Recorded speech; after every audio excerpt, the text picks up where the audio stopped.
loss of strength, a loss of vision. Third thing is a loss of confidence. Notice what they said. By ourselves, verse 10, there's too much rubble. By ourselves, we will not be able to rebuild the wall. All of a sudden, they forgot that God was with them. All of a sudden, they forgot that they had a team. And they said, by ourselves, we just can't do it. And a loss of confidence is a natural consequence of a loss of vision and a loss of strength. And you've been there, I've been there. All of a sudden, instead of feeling strength and excitement, you feel despair, you feel a sense of emptiness, you've got no heart, you've got no motivation, you've got no passion. You get up in the morning, you say, I hate my job, why did I even get into this?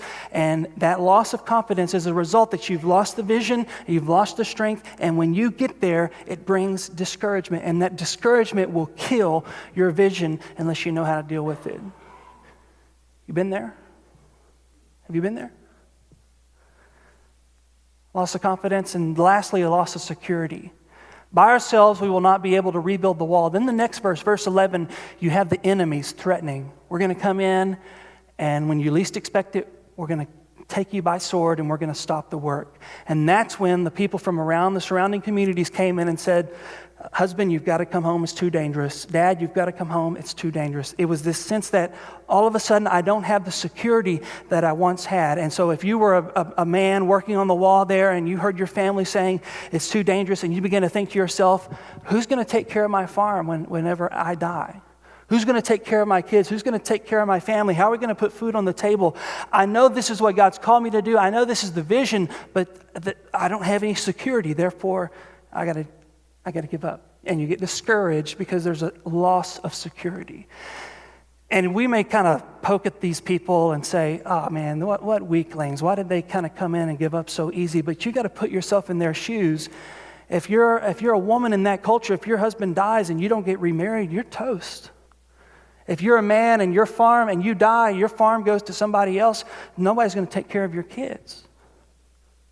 You just make it real for us. I mean, maybe God called you to a specific task, and that specific task involved you saying no to a $60,000 a year job. And maybe God called you to stay home with your kids, or maybe God called you to spend more time with your kids, and so you had to turn down one job for another job, and now you're making half of what you used to make. And that sense of, I've lost my security. How am I going to put food on the table? How am I going to pay my bills? How am I going to take care of my family? You've been there. Or maybe all of a sudden you lost your job because in order for you to do what God's called you to do, I've got to stand up for righteousness. I've got to do what's right here. I'm going to speak out. I'm going to do what God's called me to do, and your boss fires you. As a result, there's a loss of security. There's a loss of security for some of you when you lost somebody that you loved very much, someone that you trusted in, someone that you depended on, and you got discouraged. And you might have quit on the vision. Just like these people quit on the vision. Maybe you've lost your strength. Maybe you've lost your vision. Perhaps you've lost your confidence and your security, and you find yourself discouraged, just like Nehemiah. But Nehemiah's people had to get re-inspired, and you have to learn how to deal with your discouragement. If they didn't deal with their discouragement, Jerusalem never would have been restored. Jesus never would have come. We would have never had the gospel realized. And there's some of you that if you don't learn how to deal with your discouragement, there are people in this city who won't be reached. If we as a church don't learn how to deal with our discouragement, then there's people in this city who won't be reached. There's people in your family who you need to minister to and disciple, but unless you learn how to deal with your discouragement and jump over that relational hurdle, they're not going to be discipled. And there are things that need to happen that won't happen unless we learn how to deal with our discouragement. So how do we do it?